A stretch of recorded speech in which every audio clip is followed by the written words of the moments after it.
چیزیں شامل کر دیجئے وہ خلافت بن جائے گا۔ پہلی چیز اللہ کی حاکمیت طے کر دیا جائے، چاہے دستور کی پہلی دفعہ یہی ہو کہ اس ملک کا نام یونائیٹڈ اسٹیٹس آف امریکہ ہے یا ہم کہیں اس ملک کا نام پاکستان ہے وغیرہ وغیرہ، لیکن جو بنیادی بات ہوگی یہاں حاکمیت اللہ کی ہے، انسانوں کی نہیں۔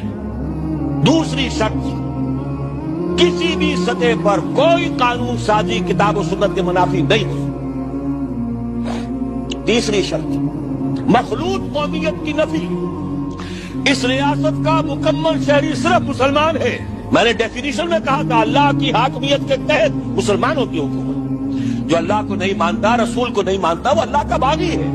ان کے لیے رعایت یہ ہے کہ وہ اپنے مذہب پر رہے، ان کے جان اور مال اور عزت کی حفاظت کی جائے گی، انہیں مذہبی آزادی حاصل ہے، مندر ہو، چرچ ہو، سینیگوگ ہو، جاؤ جس کو چاہو پوجو، پرسنل لا اپنا جو چاہو اس کے مطابق شادیاں کرو، تمہاری وراثت بھی اسی کے مطابق ہو جائے، اپنی اولاد کو، اپنی آئندہ نسل کو اپنا مذہب سکھاؤ، پڑھاؤ، لیکن دو چیزوں میں تم شریک نہیں ہو سکتے۔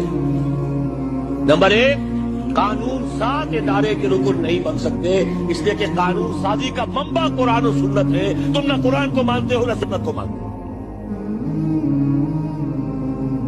نمبر دو، اعلیٰ ترین سطح پر جہاں پالیسی کے فیصلے ہونے ہو وہاں کوئی غیر